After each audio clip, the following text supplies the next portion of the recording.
Okay, so we're in Isaiah. We're going to pick up on chapter 19 tonight. So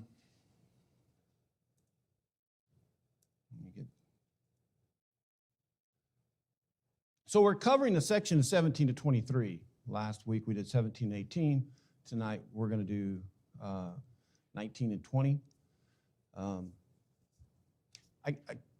So I'm going to put this out because we received a generous donation, and it was marked for the audio system, and would like to know, I don't want the person to have to reveal themselves, but would like to know specifically what they may be thinking about what is the issue. I know we had a little bit of a glitch on a mic this morning, but not sure. The only thing I can think of is that we are struggling to have the audio when it comes to Bible classes and for like the live streaming. I think the audio pretty much is okay in the auditorium, but just in case, because it's pretty good.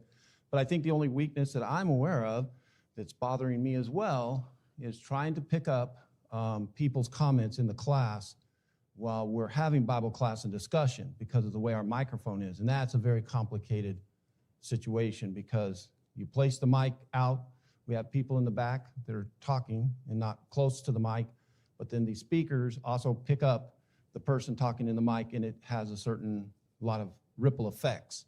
So I'm aware, but I don't want to misuse that generous donation, and I don't want that person to have to necessarily say, but so give me some input. And even if you're not the one, let me know, because I do go home and I do watch, even though I hate looking at myself. And I try to always review, especially, I can't fix the lesson, it's already been done, but I try to look at the lighting, and we are working with some issues on that, and the sound. And the only one that's irritating me the most right now has to do with people being able to hear people giving comments when they do, because otherwise you just have a speaker and they're sitting there doing this if you're watching on the video.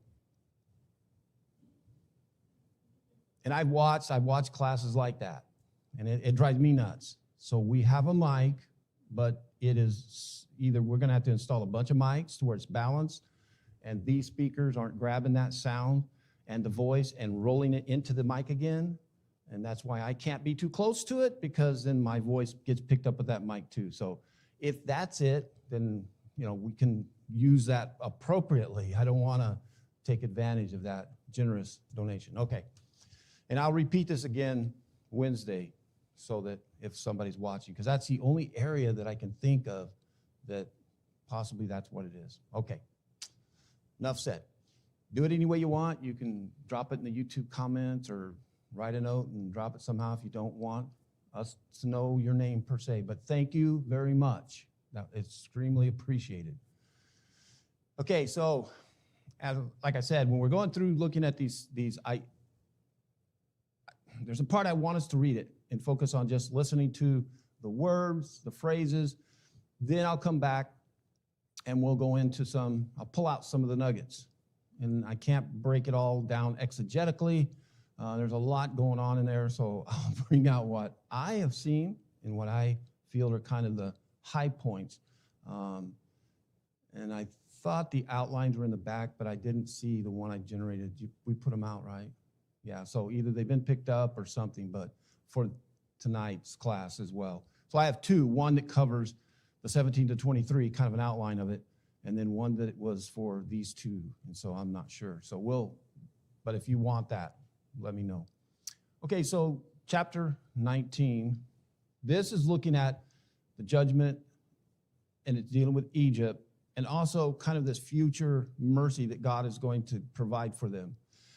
It is important, and I know I sound like a broken record because I say this all the time, but we need to know what's going on in the historical world at the time that this is being written.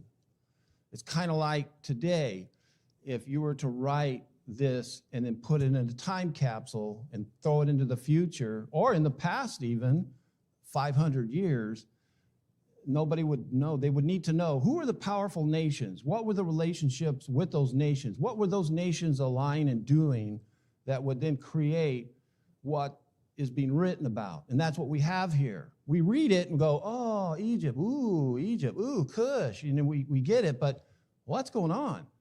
And it's kind of fragmented because you can go over and read the Kings, the Chronicles, and you can get an idea of that. But when you bring in the prophets on top, we seem to lose that timeline of understanding that, Isaiah was writing this when Kings, that historical writing was there. And what's he talking about? So, just again, kind of a reminder so that as we come in this, what does Egypt have to do with it? What does Cush, which is Ethiopia, have to do with any of this? Why is God picking on them? And so that's why, looking at kind of the big picture, because God isn't talking about 2 months down the road.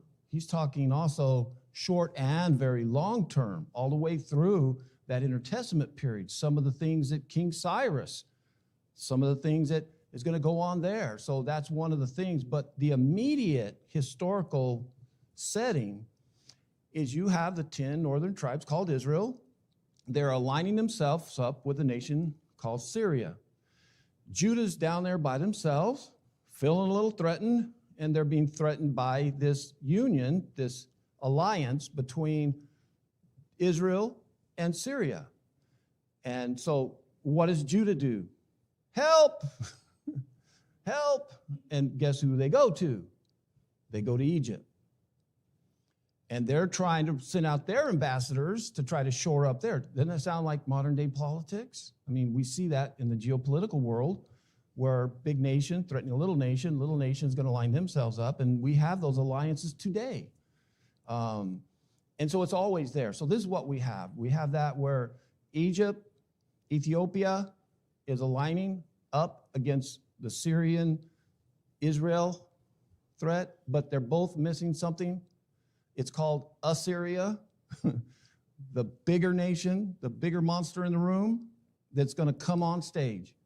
And then there's another one called Babylon. So at this point, as he's writing this, it's kind of covering the judgment that God is bringing out because they're all going to get some wrath. They all have some things that God is very upset about. Now, and that's another thing why we look around. We go, well, why is God, bringing punishment on these nations that he has no relationship with? Well, that's an incorrect statement because, one, God's God. He's sovereign, which means he rules them all.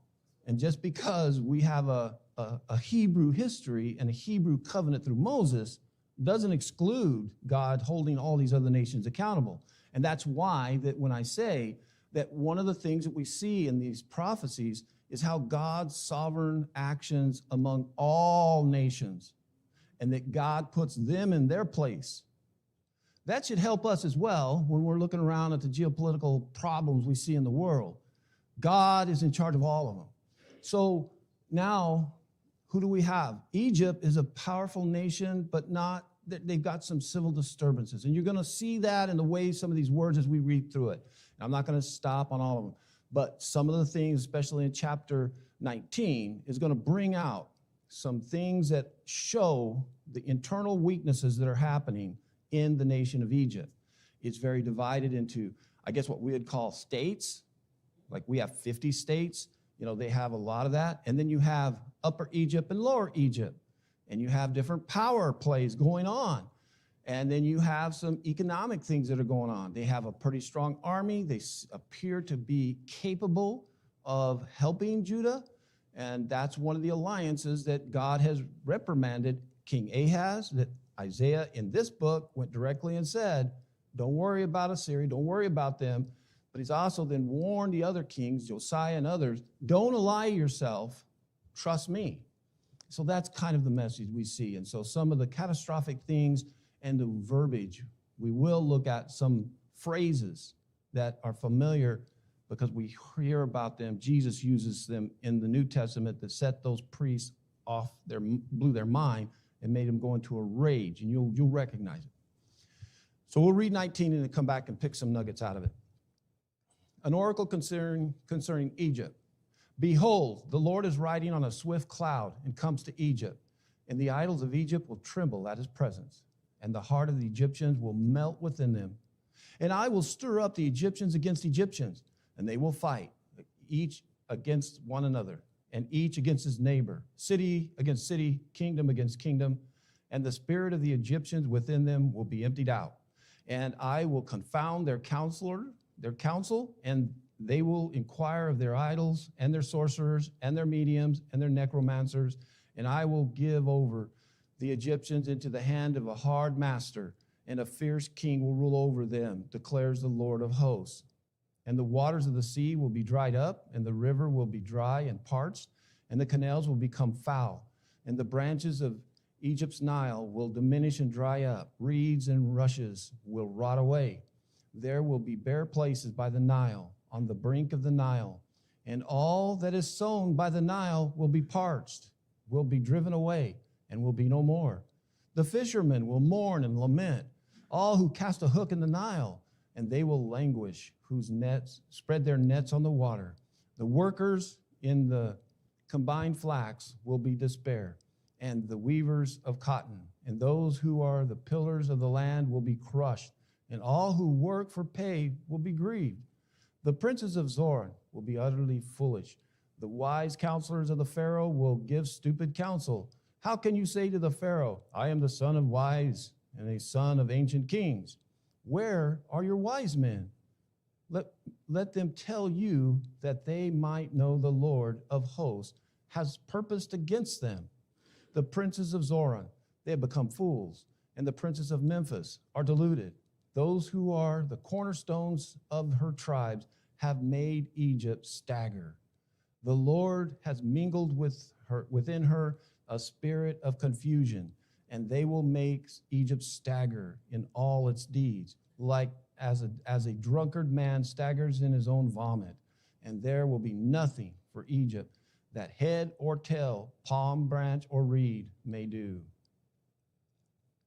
It's not that cryptic in a lot of ways. You know, I mean, it says what it says, and it's fairly clear.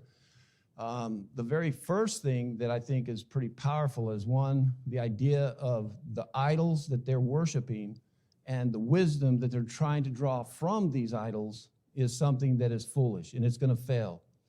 And that God, even though he is going to bring this upon it, we're going to see the idea that even God is extending mercy to the Egyptians. So one of the key verses is this idea of the Lord riding on a swift cloud and comes to Egypt. And if you think you kind of heard that, you have.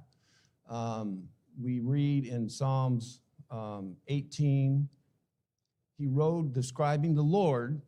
This is a description of God. He rode on a cherub and flew. He came swiftly on the wings of the wind. He made darkness his covering, his canopy all around him, thick clouds, dark with water. So we see that in the Psalms, also in Psalm 104:3. He lays the beams of his chambers on the water. He makes the clouds his chariot. He rides on the wings of wind. He makes his messengers winds, his ministers a flaming fire. So these, again, important type of language. Now, Jesus, when he was standing before the high priest, he says in Matthew 26:64, then Jesus said to him, you have said so, but I tell you, from now on, you will see the Son of Man seated at the right hand of power and coming on the clouds of heaven. So they basically asked him, are you saying that you are God? And not only does he say yes, but then he gives them the very description of the way they have seen God depicted as coming with his judgment. So what they heard was, he is God, and he is going to come back, and you're going to see this judgment come upon them. Most scholars link this to the destruction of Jerusalem, and that was something. And so it's something very common again. And so this is the language that we see being used here. And I use that because a lot of times people don't, I always say this, that a lot of the phrases you read in Revelation and other prophecies, God has already been using that language. He's not creating new illustrations as such. There are phrases he has used constantly, and this is really kind of one of the key ones that I could bring to you and show you.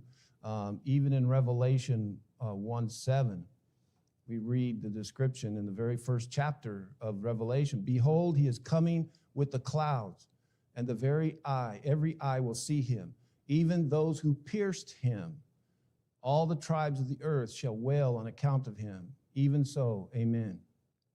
That's exactly what Jesus told them, wasn't it? And here, John, in the opening of the book of Revelation, is describing this, that they're going to see them, that type of fulfillment. So that was something that is interesting and powerful. It kind of reminds me, if you go back to the days when Moses came to Egypt, they were relying on all of their gods. So when he talks about their idols, he's talking about really all of the idols and their gods, the same thing. So all of the Egyptian gods, if you go back and look at every one of the plagues that God struck them with, was showing and destroying an idol or a god. Every one of those. It's very interesting. We don't have time, but you could go through that, and it's fascinating. So you look at it and you go, wow, he turned the Nile to blood, and he did all these things. Each one of those was God demonstrating how he was killing their gods and how he was superior. And this is almost like 2.0. The next one God's going to do is kind of the same thing. He's going to create this and devastate all of their philosophies that their society is built upon. And then he's going to incite this type of civil unrest that's going to build up, that they're going to have, that is going to come. And in that, he's going to, in a sense, use them against themselves. So we've seen, really, where God will use an external nation to stir them up and use them to carry out his justice. Here, we're seeing something, God taking care of his justice through kind of creating that confusion and stirring them up and bringing about their own self-inflicted type of judgment.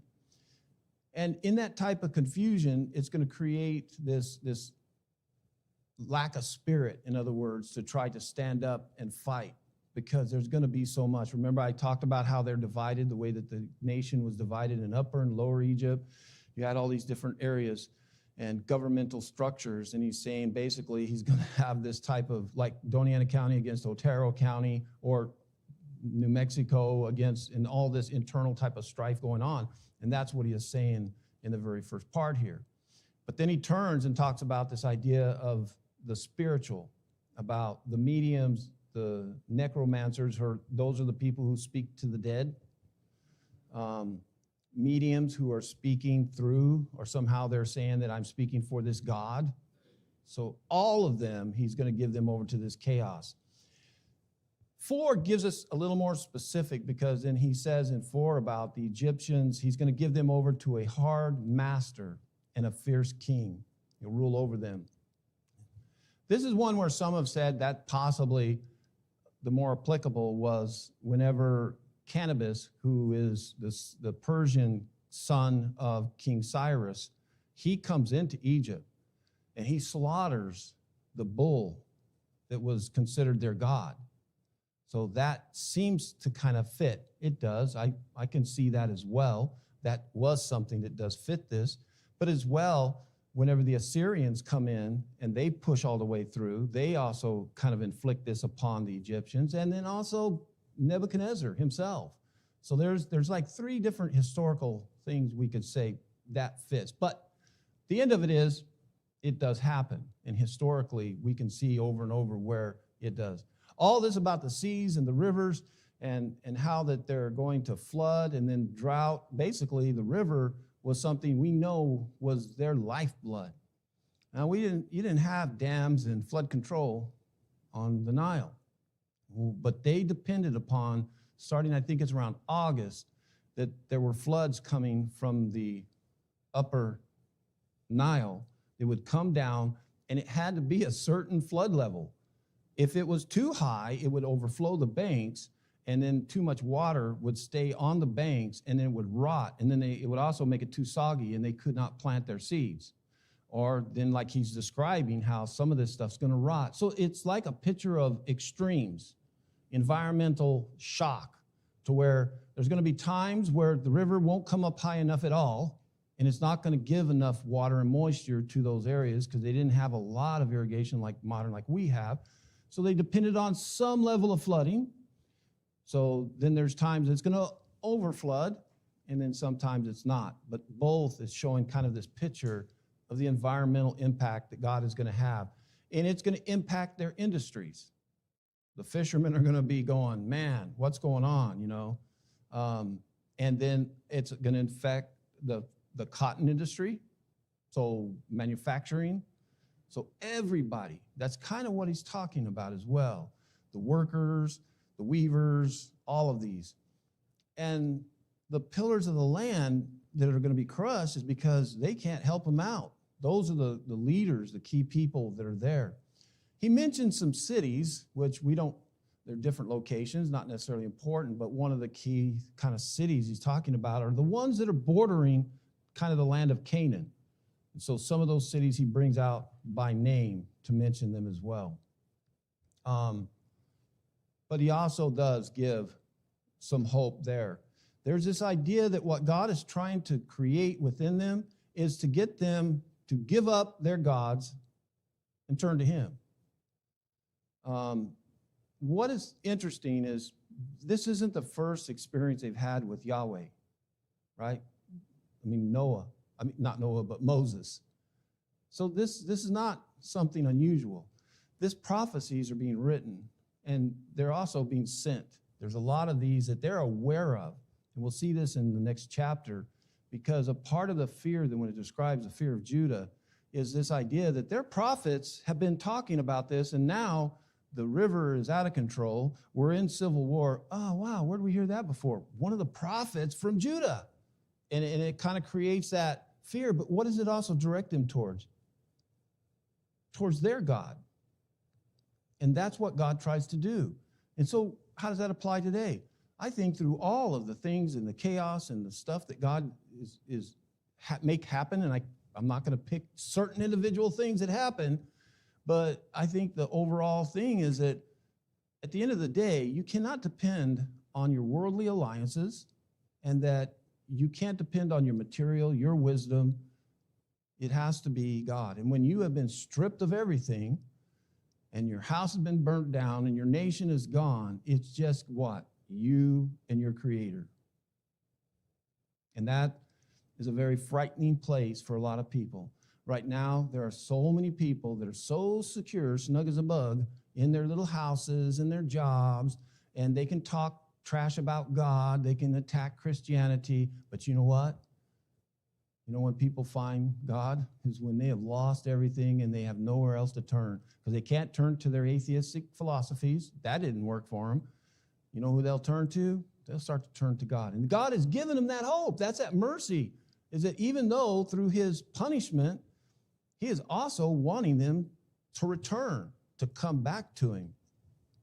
So that is a beautiful message because, one, justice is happening.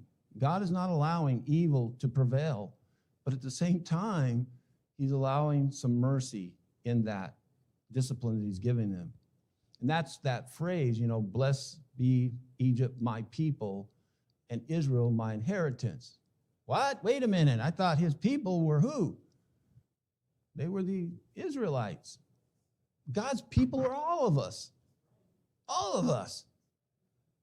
So, I can almost hear some people reading that and going, whoa, well, now wait a minute. The Egyptians were not included as my people. How are they God's people? They were absolutely. And that's the beauty of this message. Because you can almost hear them, as Isaiah is reading it, and Egypt's going to get smacked down, and all the Israelis going, Yahoo! All right. Let's knock them down, right? And then he goes, they're my people. Whoa, what? Whoa, what are you talking? Wait a minute. I like that smackdown stuff, but I don't like this idea of you saying that you're going to show them a little mercy. It's just that's missing the essence of who God is. And in missing that, you create a God of the Old Testament that is not real, That's what I see today as people go, well, there's a God of the Old Testament. He's a hard God, and he's a killing God, and he's a... Wait a minute. You obviously have not studied your prophets. And I think that's why I'm bringing that out, because right here we see it. He calls them my people because we all are his people regardless, right? So let's jump to 20.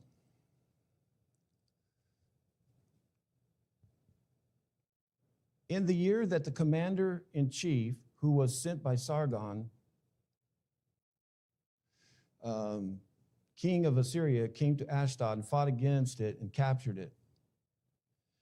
And that day the Lord spoke to Isaiah, the son of Amoz, saying, go, loose the sackcloth from your waist and take off your sandals from your feet. And he did so, walking naked and barefoot. Then the Lord said, as my servant Isaiah has walked naked and barefoot for 3 years as a sign and a portent against Egypt and Cush, so shall the king of Assyria lead away the Egyptian captives and the Cushite exiles, both the young and the old, naked and barefoot, with buttocks uncovered, and the nakedness of Egypt. Then they shall be dismayed and ashamed because of Cush, their hope, and of Egypt, their boast.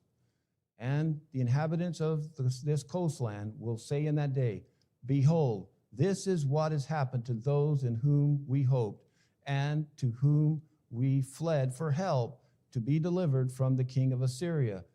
And now, how shall we escape? So their alliance is broke down, right? It's a terrifying thing to think that the very people, the nations that you felt are much more powerful, could save you, and you see that they're the ones that are actually going to fall.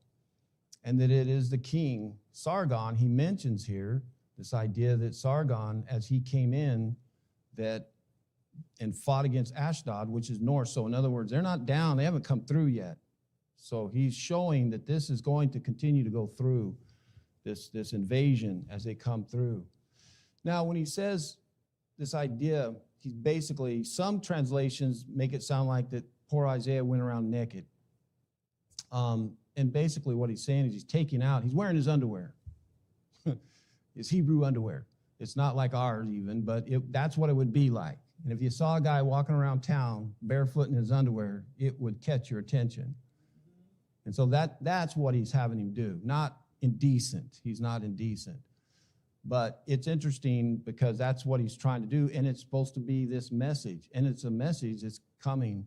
And he said, 3 years, this is what's going on, so that they would know that this type of stripping off and exposing them in a way of showing their vulnerability. One of the things that's interesting, this idea of their buttocks uncovered and nakedness of Egypt, is that in some of their depictions and their drawings and stuff, they actually show some pictures like that, where they have their buttocks uncovered or something. And so it's kind of interesting, some have suggested, is this a play on some of the art that the Egyptians had, and now it's going to come to a reality for everyone. And so there's just kind of a loose thread on that idea, which I wouldn't doubt that God was using that type of play to show them that, now it's actually, everyone's going to be that way. He's going to lead them away. And what's it doing? It's embarrassment.